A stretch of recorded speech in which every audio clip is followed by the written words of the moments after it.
René Guénon's critique of Theosophy. About 100 years ago, in 1921, René Guénon, the French metaphysician, wrote a book called Theosophy, History of a Pseudo-Religion. It's a book that is useful as an introduction to Guénon's writings because it is easier to read than most of his body of work, and one could even describe it as entertaining. The book is a detailed and scathing critique of the Theosophical Society, its founders and subsequent leaders, and was written as a reflection on the early decades of the movement. One may wonder as to the relevance of a century-old book written about what may appear to be an historical society that has little relevance to the modern world. But though the Theosophical Society may seem like a relic of the spiritist fervour of the late 19th and early 20th century of Europe and America, it was in fact the very foundation of a global neo-spiritual sentiment that still grips our world. Guénon most likely could never have guessed just how influential Theosophy would remain, nor how its tendrils would insinuate themselves into globalist politics, but he was extremely cognizant of the distortions the society was fostering with regard to traditional metaphysics. These distortions have continued to exist and flourish to the present era. Many of the ideas, for example, that modern people have regarding such concepts as karma and reincarnation result from scrambled misinterpretations and mistranslations promoted by the Theosophical Society, and various fabulous esoteric notions that remain highly popular and fascinating to the modern mind, such as ideas about ascended masters, misinterpretations of the symbolic Shambhala, lost mystical races, and secret occult societies governing and guiding the earth, have come directly from the writings of Helena Blavatsky and her notable successors. The Theosophical Society was widely influential with regards to modernist painting, science fiction, and the 1960s counterculture. In his early youth, René Guénon was quite enmeshed for several years in the occult circles of Paris, and his subsequent works often reflect a corrective impulse to these personal experiences. Throughout his life, Guénon wanted to expose and amend the badly misrepresented notions of a primordial tradition that he met with constantly among the teachers of his day, and the Theosophical Society, with its incestuous links to other movements existing in his time, not to mention their shared forms of mystic socialism, was a particular focus of his contempt. Guénon also noted the Society's ambitions for political power, cloaked though these may have been, and he suggested on several occasions that Theosophy, like other movements with esoteric aspirations, may have been the unwitting instrument of powerful forces, unknown even to the luminaries of the Society, but more of that later. The Theosophical Society was founded in 1875 by the Russian occultist Helena Blavatsky to impart, among other things, supposedly, the secret laws of nature that had been familiar to the Egyptians and the Chaldeans. Blavatsky had started life as an apparently very psychic and very bad-tempered child, who had read her way through the enormous library in her wealthy childhood home. She was impetuous, strong-willed, married young, and lived a peripatetic life. She was renowned for her capacious appetites for food, for tobacco, for followers, for enemies. For many years she was heavily involved in both Spiritism and revolutionary circles, to the extent that she fought alongside the Italian general and nationalist Giuseppe Garibaldi, and was injured at the Battle of Mentana in 1867. Both the Spiritist and the revolutionist energies of her early years inspired the Theosophical Society from the outset. Madame Blavatsky was well known for her manifestation of phenomena and other psychic occurrences, which led many times to her being labelled a fraud and a charlatan. During her very adventurous life, she was often forced to move location to escape various scandals and the results of unscrupulous methods employed by herself and her cohort. Blavatsky was also known to employ flattery, which she wielded to great effect on the weak minds of her followers. Guénon's connection to Theosophy stretches back to his first mentor in the esoteric world, Gérard Ancaus, known as Papoose, who was a famous French occultist physician and the founder of the Martinist order. Papoose joined the Theosophical Society in 1887 at the age of 23, though he resigned from it within a couple of years on the grounds that he disapproved of the Society's overemphasis on Eastern doctrines. His son, however, maintained that Papoose continued to hold Blavatsky in high esteem. Guénon became a protégé of Papoose when he was introduced to esotericism through his membership of Papoose's Faculté de Sciences Hermétiques in 1906.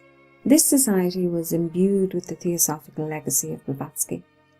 Guénon later split from Papoose, having found that in general the occult circles in Europe at the time were what he described as irregular and unstable, and even worse, in his opinion, infiltrated by individuals with improper motives. Nonetheless, it is because of this association with Papoose that Guénon developed his lifelong interest in and study of metaphysics and the Eastern doctrines, and thus his desire to correct the generally prevailing misapprehensions.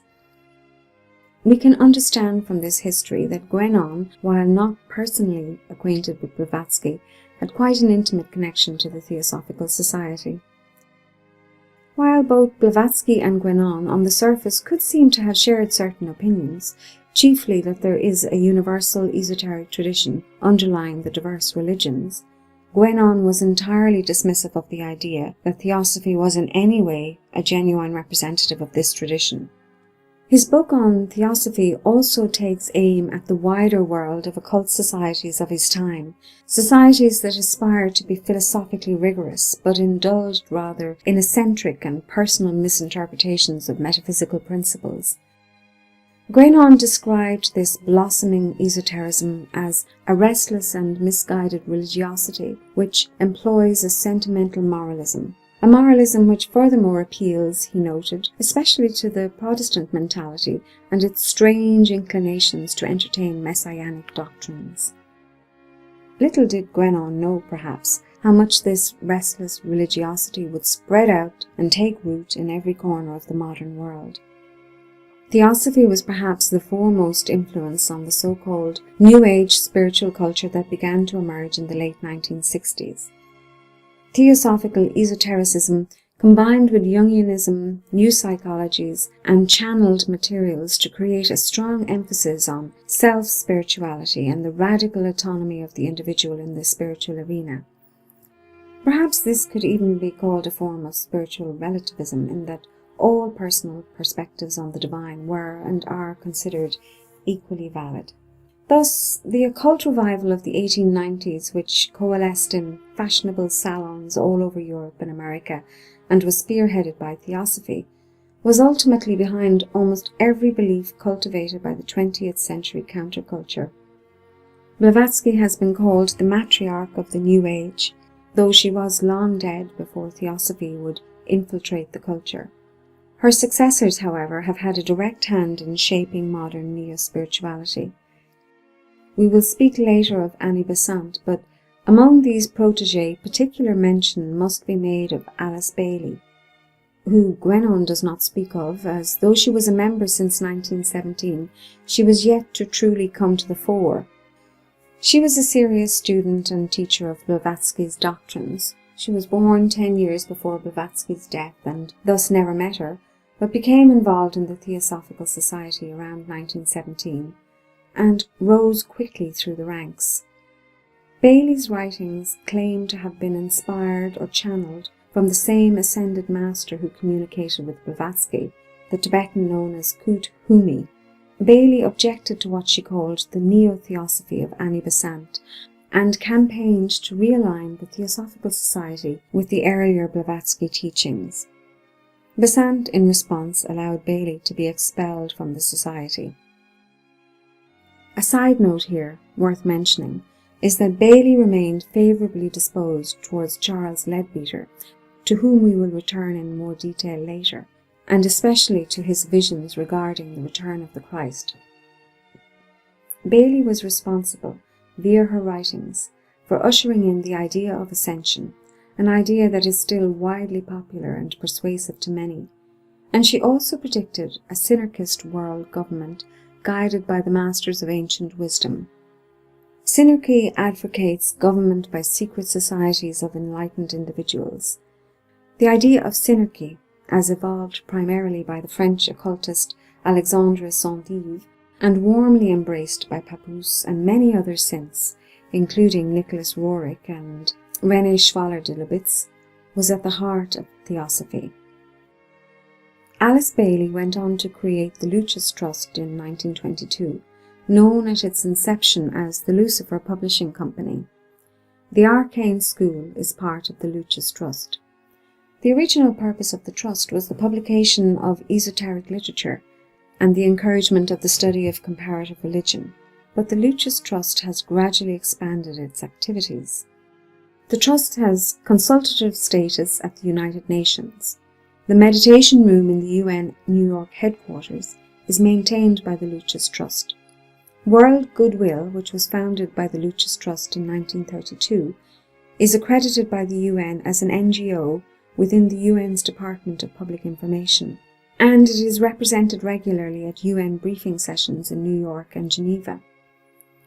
The UN in its own documents describes consultative status as enabling qualifying organizations to make a contribution to the goals of the UN by serving as technical experts, advisors and consultants to governments and the UN Secretariat. Such groups may intervene at meetings through oral and written statements and propose new items for consideration. Remember that the World Goodwill Organization follows the stated plan of the Lucis Trust, which intends to usher in the mystic Christ as world teacher in the coming age of Maitreya. The Arcane School, previously mentioned as a subsidiary of the Lucis Trust, is a main sponsor of the Temple of Understanding, which was established in 1960 by Juliet Hollister in New York City. Among its founding friends were Eleanor Roosevelt, Pope John XXIII, and the Dalai Lama. The temple has been described as a front organization for Theosophy, and it too has consultative status at the UN. Gary Lachman, former bass player in the band Blondie, has claimed in his biography of her that Helena Blavatsky has been as influential in shaping the modern world as Marx, Darwin and Freud. Well-known people who have admitted to being followers of Theosophy or influenced by it include names as disparate as Thomas Edison, Albert Einstein, Manly P. Hall, Morris Strong, Lou Reed, Van Morrison, and David Icke. There is little doubt of the potential impact and consequence of the doctrines promoted by the Theosophical Society on our modern world. Its subtle influences have crept through globalist movements, popular culture, and modern spirituality. There is nothing at all wrong in the ideal of a united humanity, the brotherhood and sisterhood of humankind, but are there unknown forces at work behind this movement towards a global religion?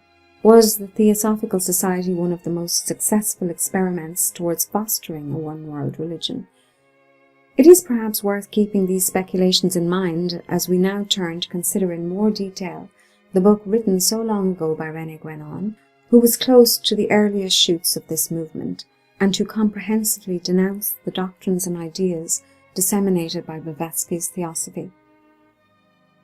At the outset, Guénon notes that Theosophy existed long before Blavatsky, among mystics such as Swedenborg and Jacob Boehme, for example, though Guénon says her theories have almost nothing to do with such theosophers. In contrast to them, Blavatsky nurtured a strong anti-Christian sentiment, stating that her goal included sweeping Christianity from the surface of the earth.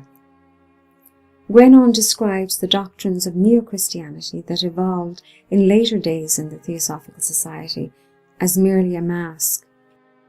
He also flatly refutes the Theosophical Society's rather grandiose claims to a lineage stretching all the way back to Neoplatonism.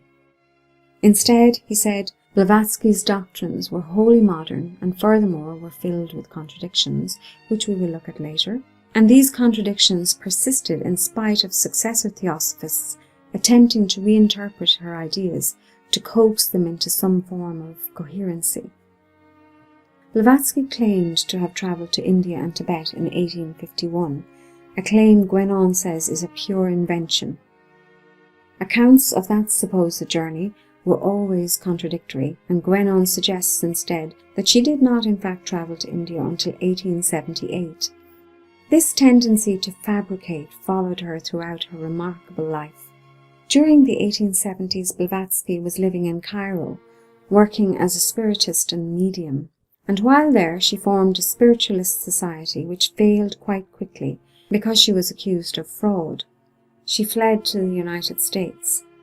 When Blavatsky first arrived in the United States, she claimed she was being guided by a spirit for the purpose of demonstrating the deception of the spiritualist theory. There, in the US, she formed the Theosophical Society in 1875 with the help of the American military officer, journalist, and lawyer Henry Olcott. Both Blavatsky and Olcott were associated with the Hermetic Brotherhood of Luxor, established by Max Theon in 1870. This order taught practical occultism in the Western mystery tradition. The Hermetic Brotherhood was organized into inner and outer circles, and this may have influenced Blavatsky with respect to the organization of the Theosophical Society. Both Olcott and she were eventually expelled from the Hermetic Brotherhood. Guénon notes that around this time Blavatsky was also briefly in contact with General Albert Pike. It seems, however, that Pike did not have too much time for Madame, and the relationship did not evolve. The Theosophical Society was founded with the declared intention to learn the truth wherever it may come from. Guénon remarks that this is the language of one who seeks rather than one who knows, further casting doubt on Blavatsky's claims to Tibetan initiations and revelations in places like Egypt.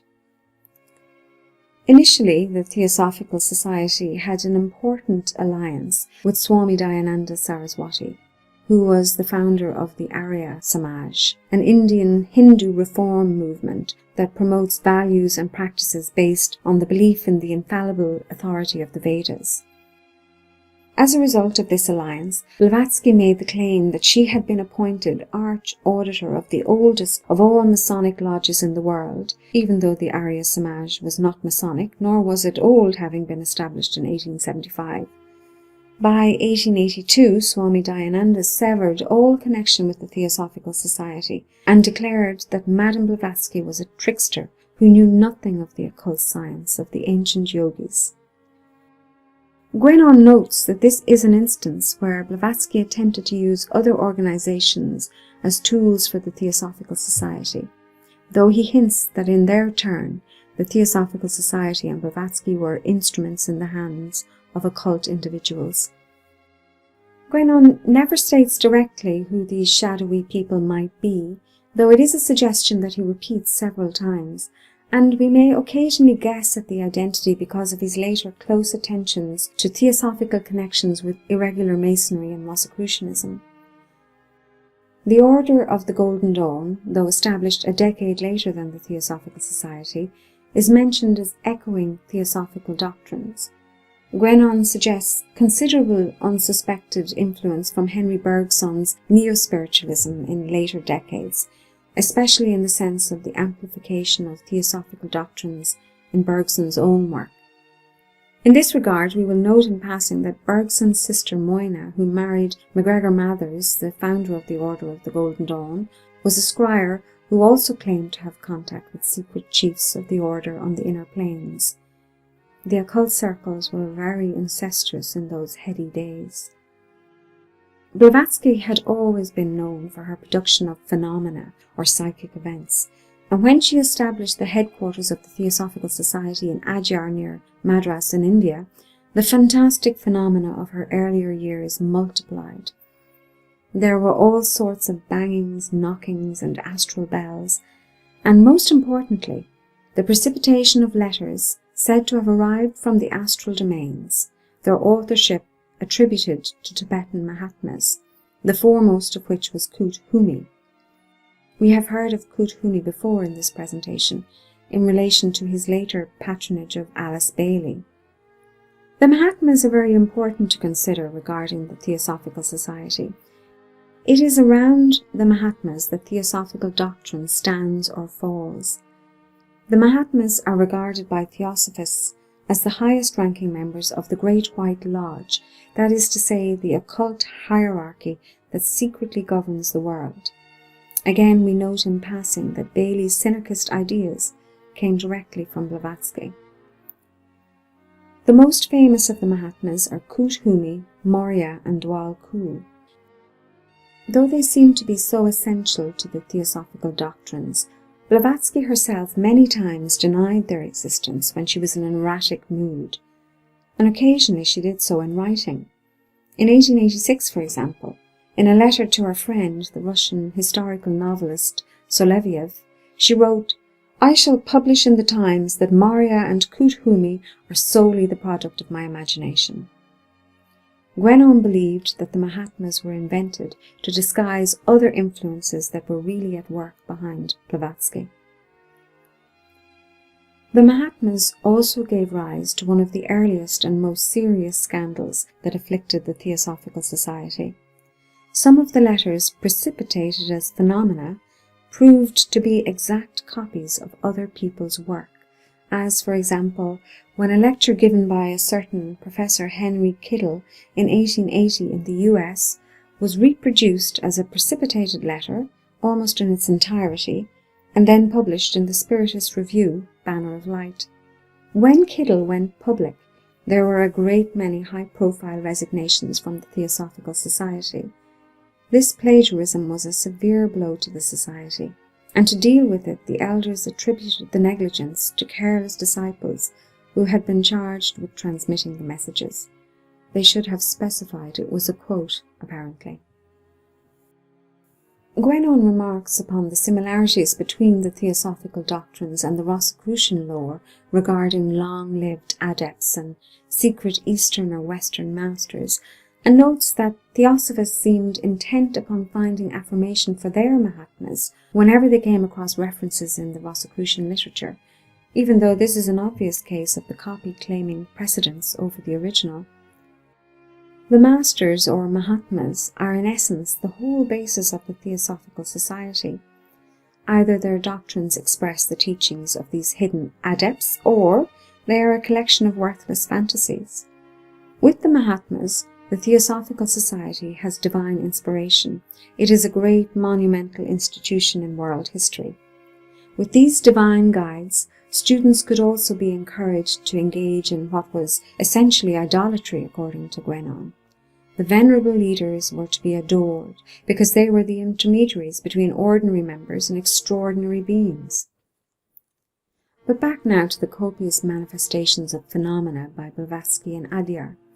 In the vein of the idolatry just mentioned, this was ascribed to the purity of life of those living there, and to their unusual magnetism and receptivity to the Mahatmas. No mention was ever made of the convenient fact that in Adyar, Blavatsky was essentially surrounded by accomplices. These accomplices could not always be trusted, however, and therein lies the source of yet another damaging scandal that beset the Theosophical Society in its early years.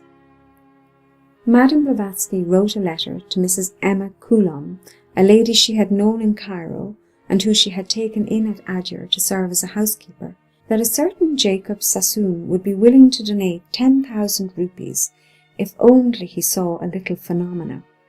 This letter, along with other elaborate ruses which she had been induced to participate in to create the illusion of apparitions, troubled Mrs. Coulomb. She published the letters. Blavatsky fled to Europe. There she declared her resignation from the Theosophical Society and a desire to disappear. She swiftly changed her mind, however, and headed back to Adyar, India. It was there that she met Dr. Richard Hodgson of the Society of Psychical Research of London, who had already been 1 month in residence at Adyar, and was charged with the task of inquiring into Blavatsky's phenomena. Hodgson remained for 6 months. He concluded that Madame Blavatsky had won her place in history as one of its most accomplished, ingenious, and interesting impostors. This finding resulted in another wave of resignations from the Theosophical Society in London and abroad, and caused the almost total ruin of the Paris branch. Blavatsky blamed the crisis on the incessant demands of her followers for phenomena. She was bearing the brunt, she claimed, of the Theosophical Society's karma. Though she declared the Coulomb letters to be simply lies, nonetheless, the role of phenomena dwindled thereafter within the society. Blavatsky was further unmasked in the mid-1880s when her previously mentioned friend, the Russian novelist and philosopher Soloviev, not only found a stash of the Chinese paper and envelopes which normally conveyed the miraculously precipitated communications from the Mahatmas, but also picked up a small silver object which Madame dropped while the astral bells were manifesting. Blavatsky snatched it back and responded by trying to take him into her confidence.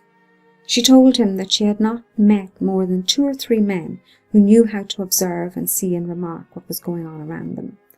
People are entirely devoid of the capacity for observation and the power of remembering accurately.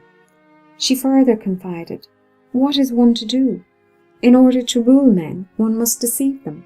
The vast majority of people are inconceivably silly. If you only knew how many lions and eagles have turned into asses at my whistle." In spite of the flattery of being drawn into her confidence, Soloviev unveiled her, and there were further resignations. Now, in spite of all these frauds and fakeries, Guénon acknowledges that Blavatsky possessed a certain intellectual capacity, one that he said is entirely absent in her successors, who have yielded to mere sentimentality and banality. She had a strange power of fascination and suggestion, a magnetism. Even those who knew she was a fake found her captivating. With the force of her personality and charisma, she managed to keep her students on tight leashes, enforcing rules on fasting, abstinence of all kinds, vegetarian diets, and so on, while in front of them she openly ate what she wanted with gusto and smoked from morning to night. So, if Blavatsky's inspirations did not come from the Mahatmas, from where did they come? It is true that from girlhood she had wandered far and wide and read voraciously, though, as Guénon noted, her assimilation of text was rather poor and unmethodical. Certainly she drew from the works of Jacob Boehme, Eliphas Levi, Kabbalistic and Hermetic treatises and spiritualist works which examined Flood, Paracelsus, and Agrippa. She included doctrines from Brahmanism and Buddhism, though Guénon states she understood both rather poorly and especially mistranslated important Sanskrit terms. It was often claimed that she wrote while asleep as a medium, which is often used as an explanation as to why the handwriting in certain chunks of her work could differ. Often she combined languages such as Sanskrit and Tibetan to create new names of things and ideas. She borrowed heavily from the ideas of Cosima de Koros, a Hungarian who had written Asiatic researches in the 1830s. This chaos of sources gave rise to many contradictions. For example, in some places God exists, in other parts of her work God does not. Here nirvana is annihilation, there it is the opposite, and so on. The central works that the Theosophical Society depends upon as sources are Blavatsky's books Isis Unveiled and The Secret Doctrine, which were the result of the modifications and interpretations of a profusion of ideas she had acquired over the years. The Theosophical Society claimed from the beginning to have no doctrines as such, but they have, especially within the inner circle. Externally, people were admitted who professed any and every opinion, but in order to be welcomed to the bosom of the society, there must be no disputing the doctrines. These doctrines, which represent supposedly the essence of all religions, are made up of ideas gathered with no great discernment, giving the artificial appearance of unity. They are presented as esoteric Buddhism, though they have little relationship to true Buddhism. Guénon himself was not particularly a fan of Buddhism, and alleged that because it is a Hindu heresy, this made it more amenable to manipulation by the Western mind. So we have Alfred Sinnett, lifelong associate of the Theosophical Society and correspondent with the Mahatmas, making the declaration that the great Hindu philosopher Shankaracharya was an incarnation of the Buddha. Henry Alcott made the ludicrous claim to have united the Buddhist churches of North and South Japan, and Blavatsky herself declared, "In Ceylon we have called back to life and have begun to purify Buddhism." Charles Leadbeater, whom we will meet again, and often under the veil of scandal, claimed to have been the reincarnation of King Ashoka, no less, the great protector of Buddhism in India. These are among the most notable people who gave rise to the very roots of New Age ideas. Guénon's greatest issue with Theosophy is that its central point is the idea of evolution. Here we will divert briefly to a few words from Guénon himself, writing in Studies in Hinduism about the evolutionist mentality, because this idea is so fundamental to his critique of Theosophy and the restless religiosity he condemned, which led in its turn to modern neo-spirituality. Evolution is also at the root of these beliefs. Guénon says that this mentality consists in effect of supposing that all things must have originated in the most rudimentary and crude fashion, to subsequently undergo a progressive elaboration such that this or that conception would appear at a determined moment, the later appearance being judged the most elevated or accomplished. To this way of seeing things, it is necessary to oppose the view that, on the contrary, it is at the beginning that all which appears in the intellectual and spiritual domains is found in a state of perfection, from which it has only afterwards fallen away through obscuration. The evolutionist mentality implies a fixed bias denying every superhuman element. This approach, Guénon said, was a thoroughly modern idea and belies completely Theosophy's claim to an origin in the ancient metaphysics. Theosophy's fantastical evolutionary doctrine includes such concepts as mother races, waves of life, sub-races, branches, planetary chains, hidden civilizations, and world periods, etc. For example, according to the Theosophical Society, the present race of humanity, the fifth race of the fourth round, began to evolve about 1 million years ago, a simple fact that has been definitively stated on the highest occult authority. Theosophists claim recourse to the Akashic records as verifications of these teachings. These ideas, however, are a caricature of the Hindu cosmology, which has nothing to do with evolution, and where the numbers involved are purely symbolic. This is only one example, according to Guénon, where the Theosophists have completely misconstrued Eastern doctrine. Again and again the Theosophists base their doctrines on matter or materialization, which has no meaning for Hindus. Evolution is accomplished via reincarnation, according to the Theosophists. But Guénon counters that reincarnation as they teach it is another modern idea that appeared in the mid-1800s in French socialist circles, which tended towards mysticism at the time, and where the idea was used to explain social inequalities. Eastern doctrines of reincarnation are far more subtle where they exist, and certainly do not concern themselves with rematerialization or a series of earthly lives per se. And attached to the theosophical idea of reincarnation is another doctrine that was badly misconstrued, and that is karma. Karma tends to degenerate under theosophy into moralism and sentiment, and has been assigned a meaning by Blavatsky that is thoroughly Western and borrowed largely from her roots in Spiritism. Guénon says that the Hindus do not associate causality with karma. Blavatsky's ideas on these matters have deeply influenced modern Western ideas about them, and this has confused people. Worst of all, according to Guénon, Theosophy has also turned away serious minds from true exploration of Eastern doctrines. In India, he said, the Theosophical Society was held in contempt and viewed as a rather peculiar Protestant sect, one that furthermore harboured British propaganda. Guénon also noted that members of groups such as the Theosophical Society and other occult and spiritist organizations often united in Masonic groups, and even though they appeared to argue amongst themselves, he suggested, darkly, that this was perhaps to conceal agreement between them that should not be outwardly known. Now Guénon turns his attention to Mrs. Annie Besant, who was Blavatsky's successor.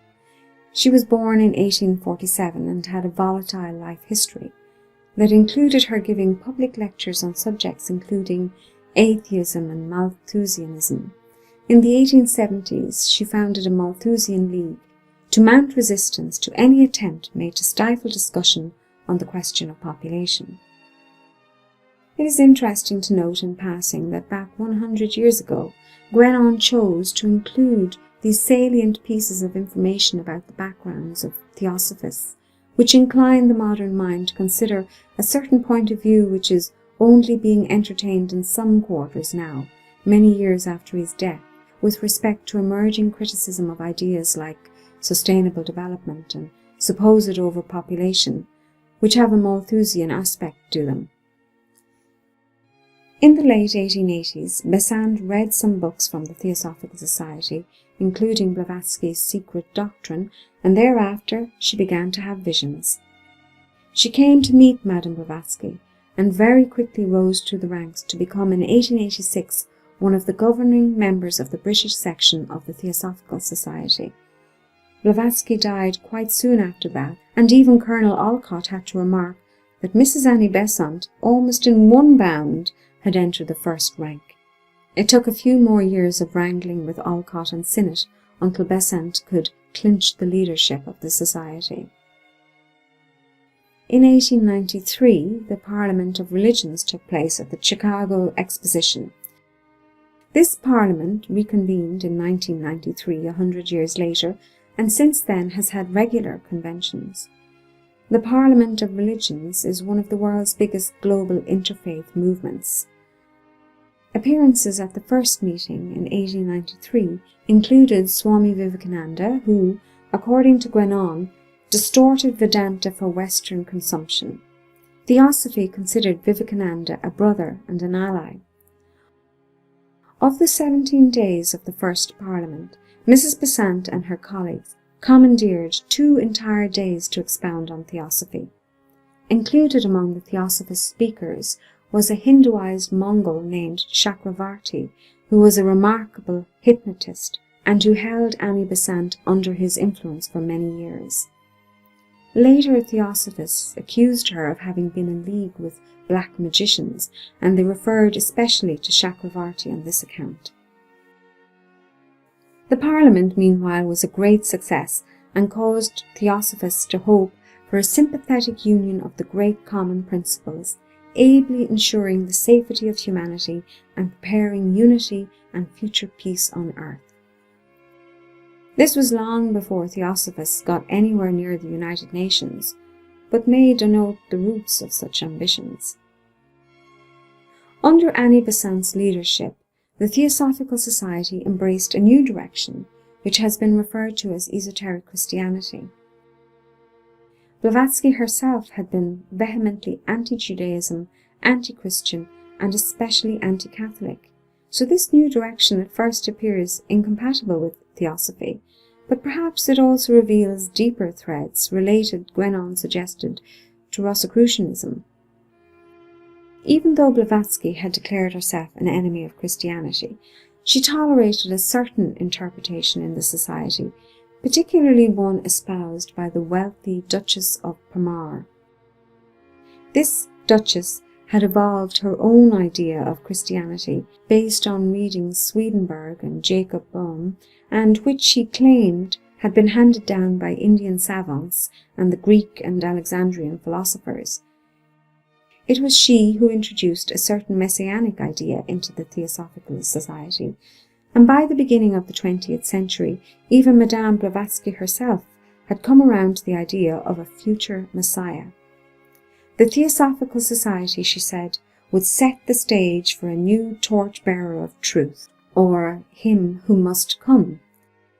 Blavatsky carefully distinguished the historical Christ from the mystical Christ and the mythological Christ, or sun god.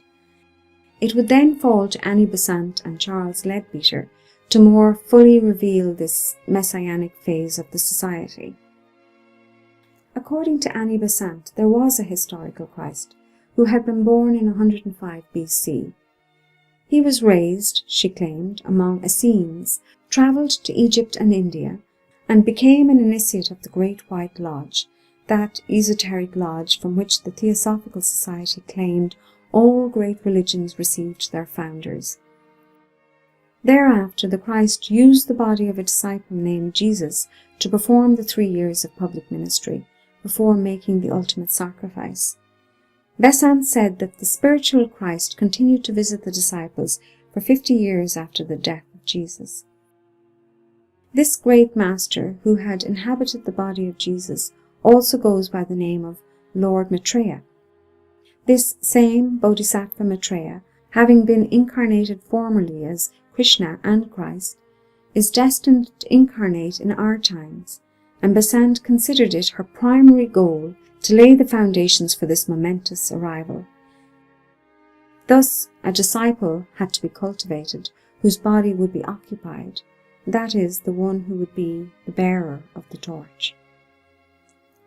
One such small boy was being cultivated in London in the early 1900s, but he was withdrawn by his father from the custody of Leadbeater, and shortly thereafterwards, Leadbeater himself was expelled from the Theosophical Society under some vague threat of scandal. Besant described this scandal as worthy of the severest reprobation, though Leadbeater was reinstated 2 years later and was to be her constant companion and collaborator henceforth at the Theosophical Society's headquarters in Adyar, India. We will mention, though Guénon does not, that there were many people at the time and since who have considered Leadbeater to have been a most dangerous sex pervert and a threat to children. He wrote letters teaching young boys to masturbate, and admitted under oath in 1906 to having performed sexual acts on young boys in his care on numerous occasions and often in ongoing circumstances. People spoke of having witnessed him perform sexual acts on the young Krishnamurti, who in later life would only say of Leadbeater, "That man is evil." In his later years, Leadbeater joined the sex magic circle in Australia, along with his friend Wedgwood, former bishop of the old or liberal Catholic Church, to which we will refer shortly. This Wedgwood being a man accused of repeated sexual indecencies against young boys, self-admitted to extreme lustful vices, and who died of syphilis. The aforementioned young boy was, however, merely a precursor to the famous Krishnamurti. Leadbeater had met that young lad on the beach near Adyar and declared him his friend from many lifetimes. This reincarnation of friends was a major feature of Theosophy. Annie Besant herself claimed to have been the reincarnation of Hypatia, Alexandria, and Giordana Bruno, among others, always famous. Within 5 months of having met Leadbeater, the young Krishnamurti was initiated into the Great White Lodge, and Besant wrote a book about him, detailing his 30 previous incarnations and calling him Alcyone. Reaction in India was not favourable. Professors and philosophies came out to condemn the glorification of the young boy as the second Christ. The large circulation daily newspaper The Hindu bluntly accused Leadbeater of sexual immorality. The Hindu newspaper, the Bahari, stated that Theosophy is merely a mystery somewhere between scabrous indecencies and daring pretensions, between a repulsive teaching and an incredible presumption. Meanwhile, Krishnamurti and his brother had been whisked away to England by Annie Besant. Krishnamurti's father responded to the general condemnation in India by seeking in court to have his sons returned to him and revoking the tutelage rights he had assigned to the Theosophical Society. In 1913, the Madras High Court found that Leadbeater was immoral and a highly dangerous companion for children, and held that Krishnamurti and his brother should be returned to their father immediately. Besant appealed this decision to the superior courts in England. Her protégés were studying in Oxford meanwhile, and declared that they did not wish to return home. The English courts overturned the decision of the Madras High Court, though Guénon held that political influence was brought to bear on the decision. Guénon could not have known at the time of writing, but Krishnamurti eventually disavowed his role as the returning Messiah in 1929 and all involvement with the Theosophical Society. The case that took place in Madras was important, however, because of certain official statements lodged by members of the Theosophical Society. Besant testified to having been in the presence of the supreme head of the earth's evolution, that Christ had personally appeared to her, and that Christ intended to make use of the body of Krishnamurti. Leadbeater miraculously outdid this testimony by declaring that he had personally conducted spiritual researches on Mars and on Mercury, that he could read people's thoughts, and that he was in constant contact with superhuman beings. Scandalous declarations like these, that bordered on blasphemy, caused huge rifts in the Theosophical Society. Rudolf Steiner split from the movement and led away most of the members in Italy, Switzerland and Germany to his Anthroposophical Society. The Spanish branches split away, and the Americans formed a Theosophical Reformation League. Besant reacted badly to Steiner's departure, and even though he had been a member for 15 years, it was only upon his resignation that she accused him outright of being a Jesuit. In those circles, this was tantamount to being called a black magician.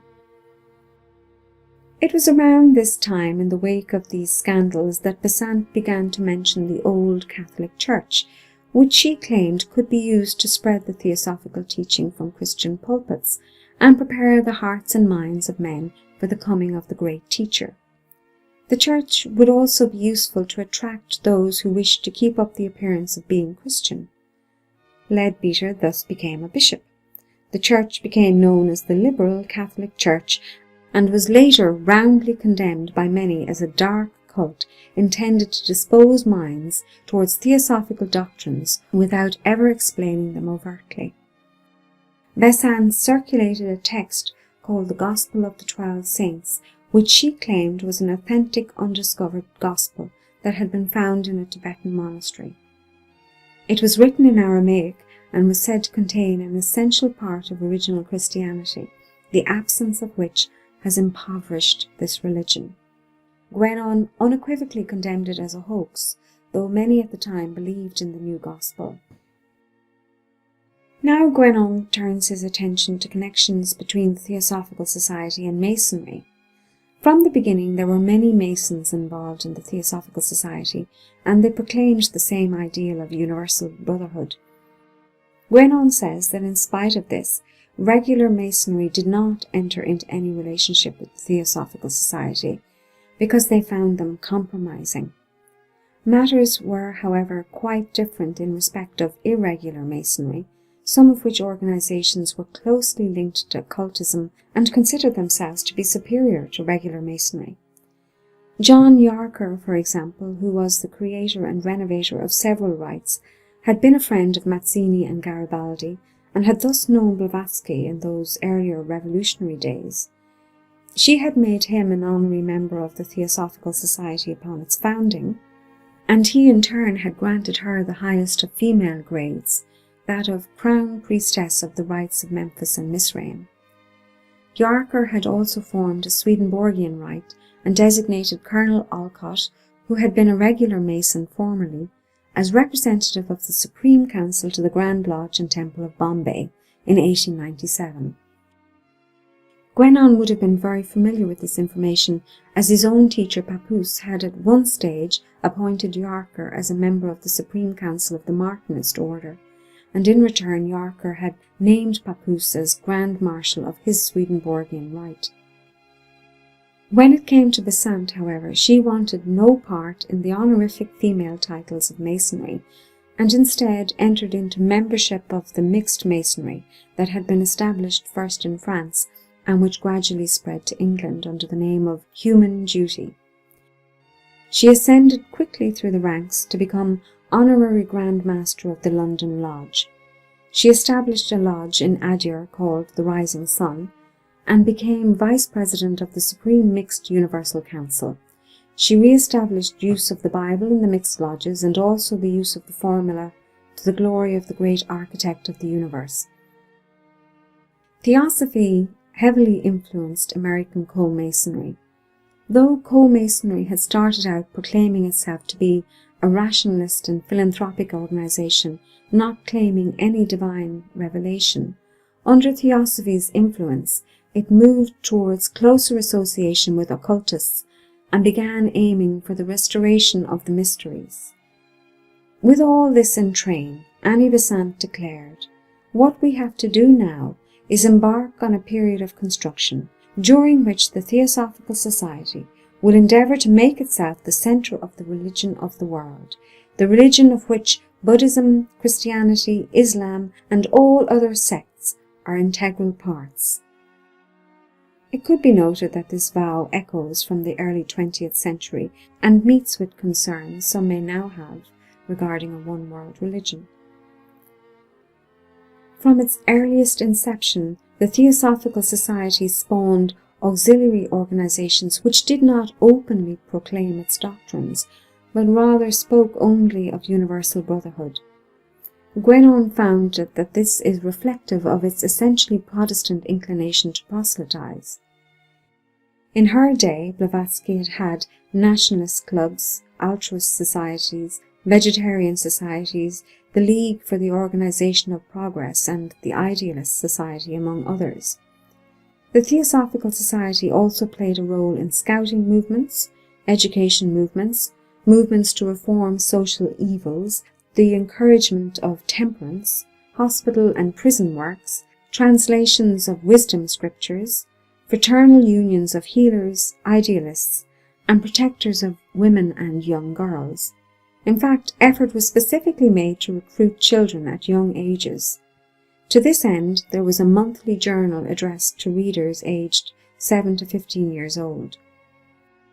Theosophy operated summer schools on matters as diverse as anti-vivisection, gardening, free thinking, spiritism, and for Esperantists, rhythmicians, and naturists. These outlets were all considered viable for the promotion of theosophical propaganda, as were working-class revolutionary movements. Theosophists also promoted their doctrines in artistic and literary circles, and we may note the influence of Theosophy on modern abstract art. A theosophical group, for example, rented Balzac's former home to establish an artistic cooperative, and utopian communities were also established. During World War I, the Theosophical Society spread its message to the soldiers in the trenches via its magazine called Kurukshetra. As soon as the League of Nations was established in 1918, the Theosophical Society was loud in its praise and admiration. At the time of writing, Guénon noted the likely collapse of the League, though he was not to know of how successfully future generations of Theosophists would infiltrate its successor, the United Nations. Guénon describes all these auxiliary activities of the Theosophical Society as indicative of the essentially moralizing and sentimental nature of what he describes as fundamentally a Protestant sect. The Theosophical Society was also in this regard influenced by Masonry and the feminist movement. The religiosity of Theosophists is, Guénon held, akin to the neo-spiritualism of Protestants. Proselytizing, messianism, and millenarist ideas are unusually popular in Protestant sects, and continue to be so even to modern times. Guénon theorizes that the false messiahs raised up by such sects as Theosophy, while unsuccessful thus far, may be trial runs for a future experiment or experiments that will be renewed until success is achieved. Thus, he claims again, behind such movements there may be something more fearsome, of which their leaders themselves perhaps do not know, and of which they are merely the instruments. Guénon does not come out conclusively to state what such influences might be. he merely leaves the suggestions hanging. But he does specify that Theosophy was always an instrument in the service of British imperialism in India. From the very outset, according to reliable witnesses, Madame Blavatsky was in receipt of an annual subvention from the British government. She regularly claimed that the Mahatmas instructed that British power should be maintained in India because they perceived it to be better than native government. Indian Maharajas with Anglophile sentiments were often members of the Theosophical Society. Hindu commentators regularly described Blavatsky and Besant as English political agents and enemies of the Hindu people, entrusted with the task of controlling the Hindu religious system from within, to restrain young people from any political activism that might threaten the British flag, and to inspire sentiments of fidelity towards the British government. Guénon is clear that occult organizations are often used for political aims. Ultimately, he claims that Theosophical internationalism is really and primarily British imperialism in its most extreme degree, and that one needs to keep in mind always the occultic underbelly to politics. Overall, Guénon felt that the best way to fight Theosophy in his time was to clearly display its history, to simply record the facts. The historical early decades of Theosophy are still relevant. Guénon could not have guessed at the global neo-spiritual movements Blavatsky, Besant, Bailey and their successors and followers would spawn. Theosophists, even to this day, accuse their critics of ignorance, but such could never be claimed in the case of Guénon, who had an intimate and scholarly understanding of the sources from which the Theosophical Society filched their doctrines. He did not want to see them associated with Brahmanism and Buddhism and Christianity. They have, he said, odiously caricaturized the doctrines of which they know nothing. He held this position with respect to Theosophy because above all he believed there are no rights superior to those of truth.